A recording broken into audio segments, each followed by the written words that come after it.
I'm Annie Rutherford. I'm an events coordinator and also a translator from various languages, including Russian and Belarusian.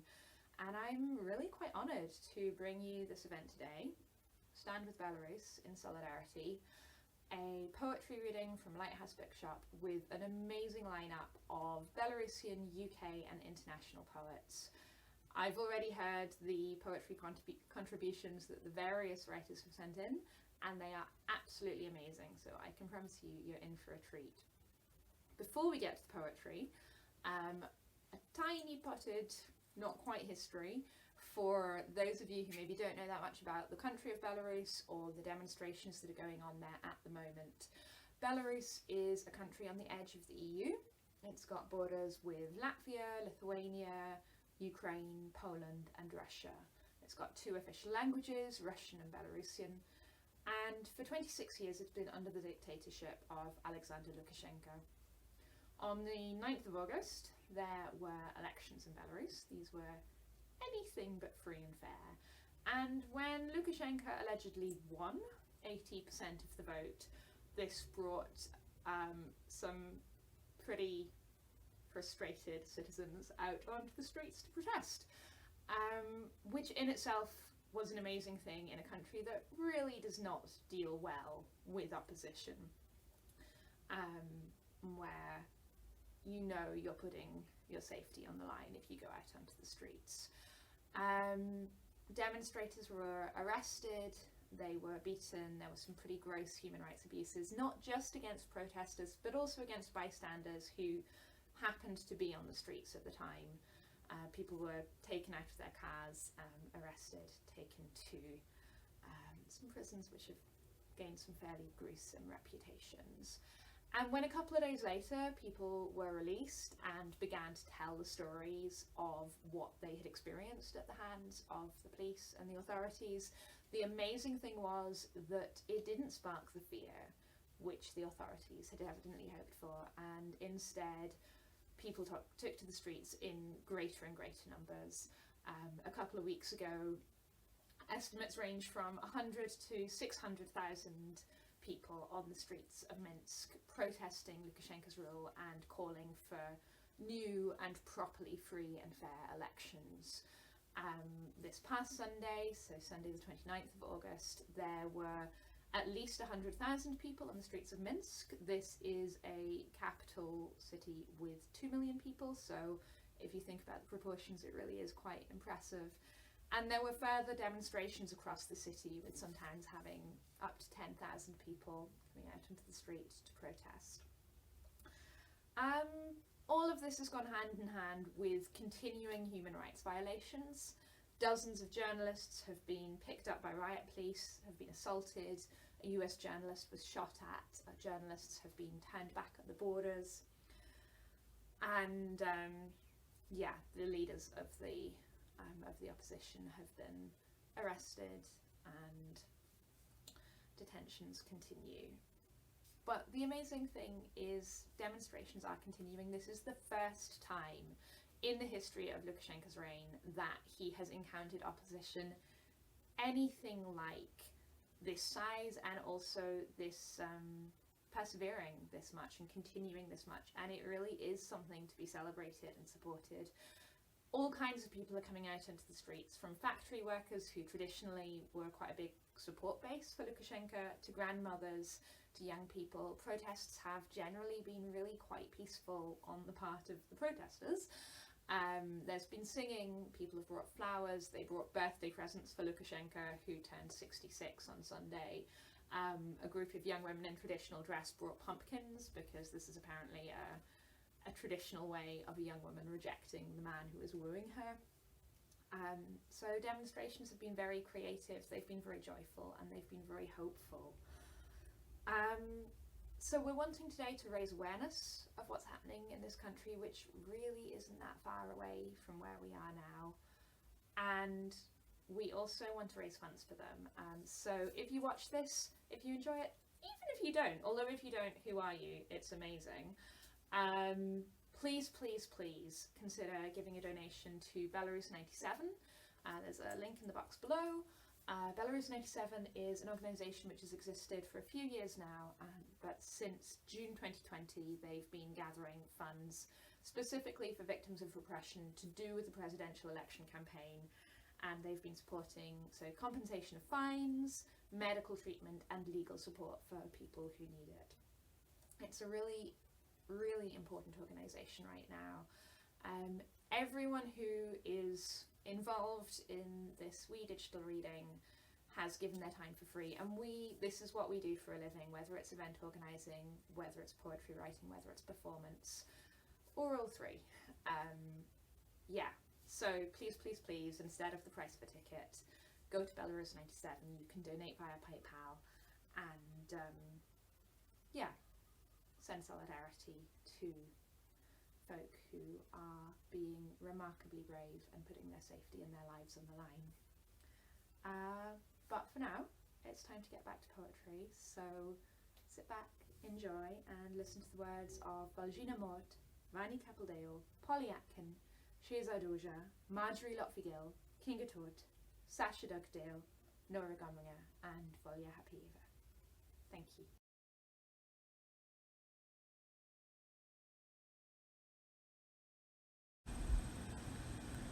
My name is Valzhyna Mort. I'm going to read to you my poem To Antigone a Dispatch, first in Belarusian and then in English.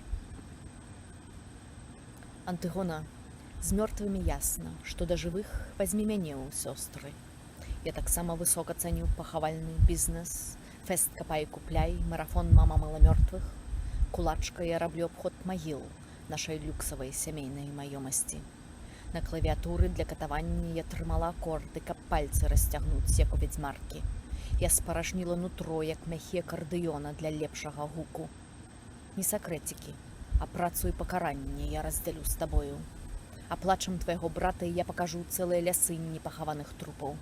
Мы прыбяром, як толькі дзве сястры ўмеюць прыбраць у хаце. Касцям, што валяюцца, як шкарпэткі бой попелу на дне каленных рэпак. Навошта спрачацца з мужчынам пра нямыты посуд, калі нам яшчэ чысціць гару чарапоў да бляску? Выхаваная статуямі, паставай я сука і кабыла, я цэмент у слязах. Маі магілы заўважыш здалёк, бездакорныя, як дзіцячая скура. Тут гісторыя падыходзіць да канца, як фільм тытрамі магілаў, як фільм безыменнымі тытрамі масавых пахаванняў. Кожная яма, кожны пагорак пад падазрэннем. Вазьмі мяне ў сёстры Антыгона. У гэтай падазронай краіне у мяне ёсць твару агністая рыдлёўка. Antigone, dead siblings are set. As for the living, pick me for a sister. I too love a proper funeral. Drag digging sisters, proper burial. Landlady, I make the rounds of graves, keeping up my family's top-notch properties. On a torture instrument called an accordion, I stretch my fingers into those of a witch. My guts have been emptied like bellows for the best sound. Once we settle your brother, I'll show you forests of the unburied dead. We'll clean the way only two sisters can clean a house. No bones scattered like dirty socks. No ashes at the bottom of kneecaps. Why bicker with husbands about dishes when we've got mountains of skulls to shine? Labor and retribution will share, not girly secrets. Brought up by dolls and monuments, I have the bearings of a horse and a bitch. I'm waterproof, I'm cement in tears. You can spot my graves from afar, marble like newborn skin. Here, history comes to an end, like a movie with rolling credits of gravestones, like a movie with nameless credits of mass graves. Every stitch, every heel is suspect. Pick me for a sister Antigone. In this suspicious land, I have a bright shovel of a face.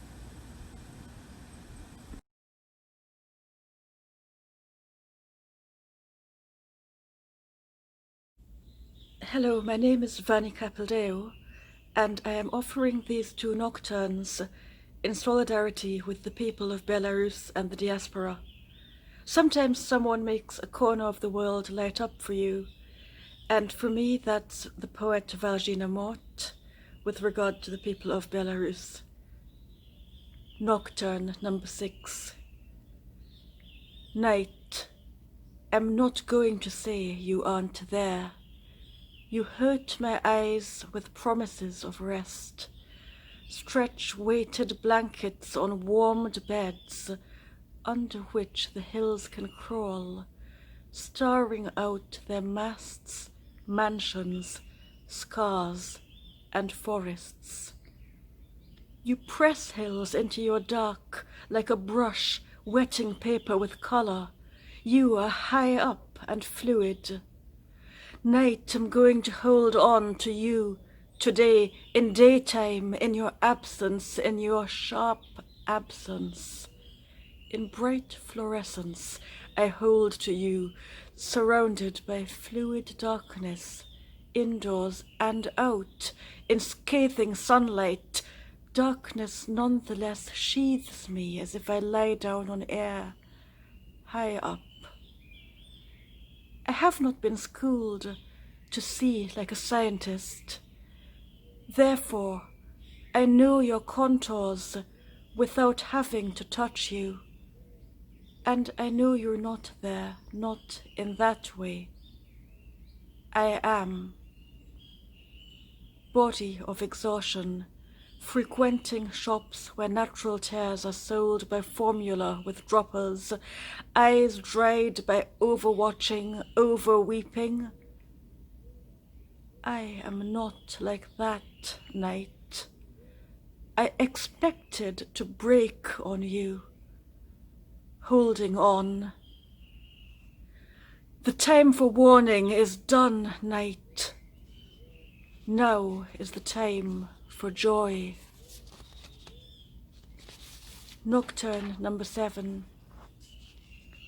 Happy kilometers, happy sunflowers, happy serpentine road, flood street, dry river, happy gang intervention, happy wedding, happy archbishop, happy oyster vendor, happy erased tram line, happy hospital, happy office block, happy gingerbread work, happy baobab, happy pitch oil rag flambeau, happy gecko alleluia, happy song.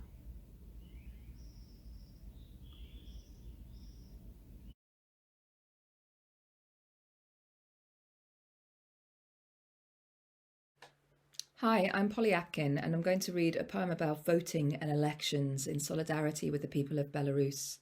It's called An Abard upon St. Lucy's Day, and it starts with a quote from John Donne. I am every dead thing in whom love wrought new alchemy.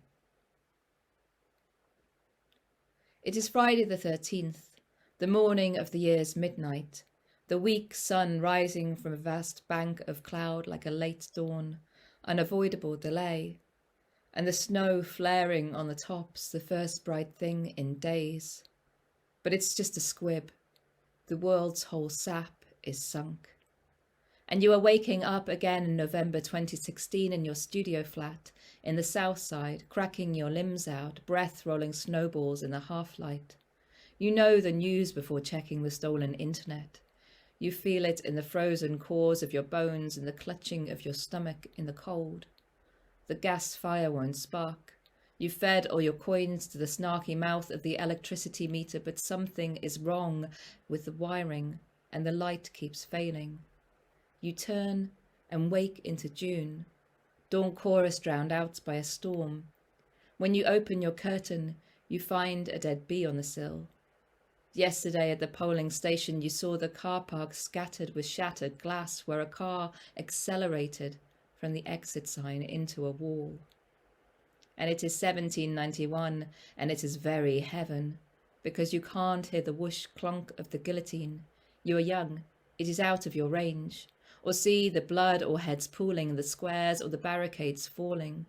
Bliss in that dawn to be alive. But it is 1793, and in the square the women are knitting, and it is 2011, and in the square the tanks are coming. And it is 1989, and in the square the tanks are coming, and the soldiers are coming, the soldiers are always coming. It is unscientific, of course, to call today the year's midnight. It's dark enough, but the longest dark is to come. Luminous anachronism to dream it stops here, like arranging your eyes on a plate and expecting a vision. We're revolving towards it, the long night's festival. And it is 2010 and you are thinking it can never get worse than this. And it is 2015 and worse, and 2017 and worse. This is it. You are sure this is it. It is worst. You would recognize the worst when you sank in it. But shadows keep growing, like this morning, which is every time you have sunk back certain you are in it, the deep dark of things which are not, but are not, while the world keeps drowning. Everyone thinks they are voting to protect what they love, like everyone thinks they are good. We can't all be good. Some of us have to lose, be lost. Some of us have to be loved and forsaken. There is a dead bee curled behind a curtain, and a car on its roof by an exit sign, spinning slower than a planet on an arbitrary axis. And we are all going nowhere in it. We are upside down, trapped, waiting for someone to come and put us right, to pull us out. But no one is coming, because we told them we wanted full control when we agreed to discontinue the sun.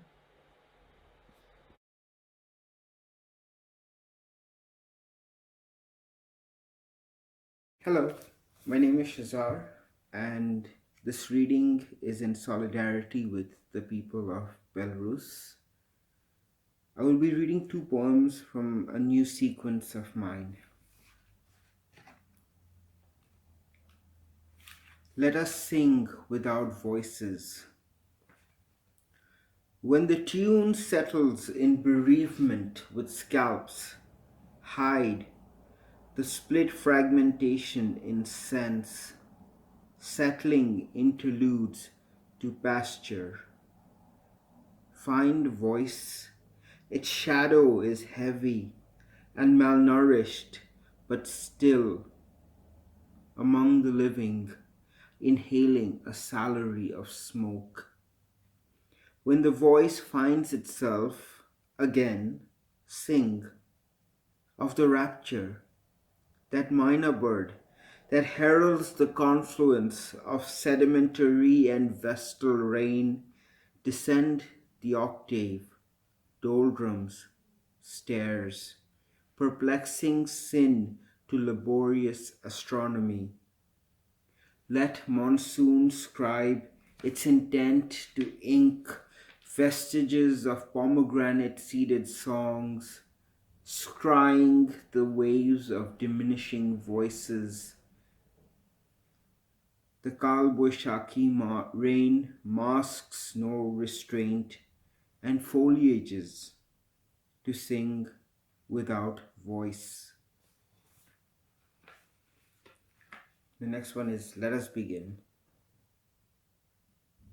Let us begin again. Let us be jinn again. In that primordial amniotic we never were. When we were given breath, our bodies were already colored by fractal light, but we could not see the separation by dust we conformed into. Let us think for a while, the us as separating threads, the us only available with mirrors, and the yous that existed as pronouns but could no longer weigh the infinity of its own and so redacted itself as smoke. Will we begin again as suffering, no longer in the conquest of that cyclical bog adorning us? Let me build a mosque and occupy this sensatelessness, encroaching the solitude with distant heaves. Let us begin again, embryonic or static. What space does smoke occupy? Thank you.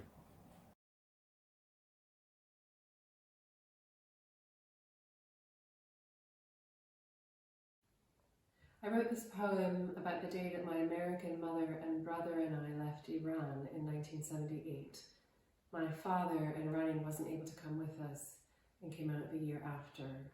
We drove through a riot on the way to the airport. It was unsafe for my mother, who was wrapped up in the back of the car, and were deposited at the airport door. The riot later became famous because it was the first time that women were not only killed in a protest, but reported in the media at having been at the protest at all. To the airport.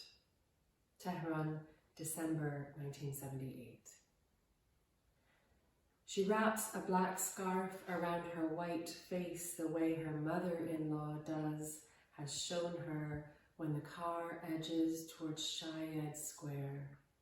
Do not look into the eyes of men. No voices, just a roar and the bird song of gunfire in winter sunlight slouched down the well of leather seats, yielding, diminishing her height, a dead giveaway, this, the mother of all riots. Speak only Farsi. Kamran, almost 11, already tall beside her, knows they aren't coming back. His fingers gripping her leg like a toddler. Still, he blocks the view, the window, the streets full, guards, protesters, her English students. Lower your eyes, hide any color. Her hands layered with rings, the faces of her jewels turn inward towards the palms, one hand slipped under her thigh, the other held by Bahman, her husband. This rare gesture, his goodbye. 8-year-old Marjorie up front with Mahmad, a Pollyanna, dark eyes open, pointing out the green crest of placards, the burning effigy, a bonfire for Chahar Shanbe Suri, the cusp of Nowruz, 2 pretty headscarves, purple hyacinths, still closed, floating down a dark river.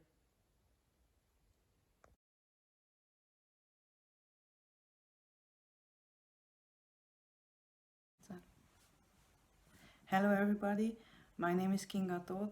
I'm a Hungarian poet and performer, and here I am to read a poem for hope, happiness, freedom and peace in Belarus. Thank you, dear Annie Rutherford and Lighthouse Bookstore, to be able to do this. The poem's called Song Number 15, and this is a poem of a series called Corn Songs. No place for more stones facing each other. No place for more blows. End of this time, end of the curse words. They have no meanings anymore. We spun nets, covered the hills with them. The grass stayed soft, grew over the stones, broke the corners. This blanket carries everything. Where the thread loosens, we stitch patches. With thicker threads, strong twisted wires. All Mother became stronger than the stones. We let our hands fall down from our ears. Thank you very much. Freedom for Belarus. Bye.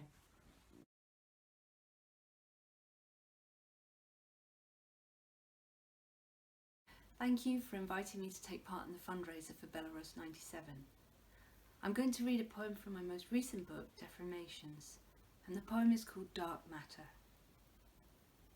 The contents of the museum were moved to a bunker and then disappeared.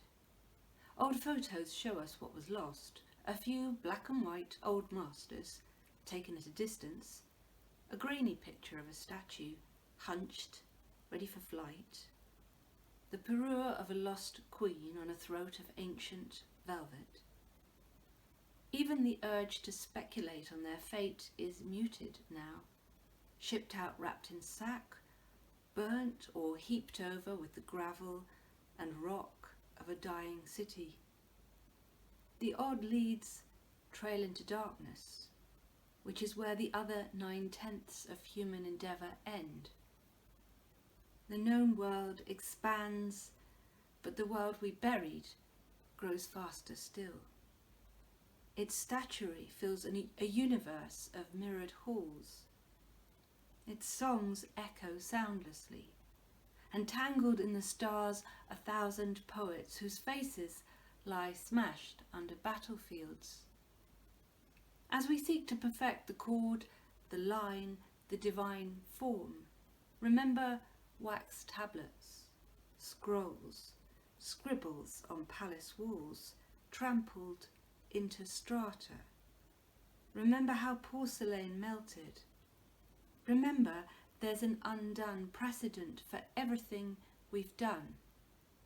Somewhere, dark energy is shooting coins from forgotten civilizations into a jukebox larger than the sun.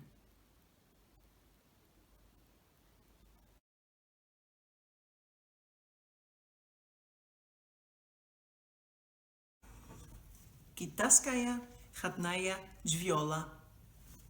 На нашем весельном ждимку. Мы удвох, дракон и феникс. Теперь ты больше панда, а я твой драхлячик.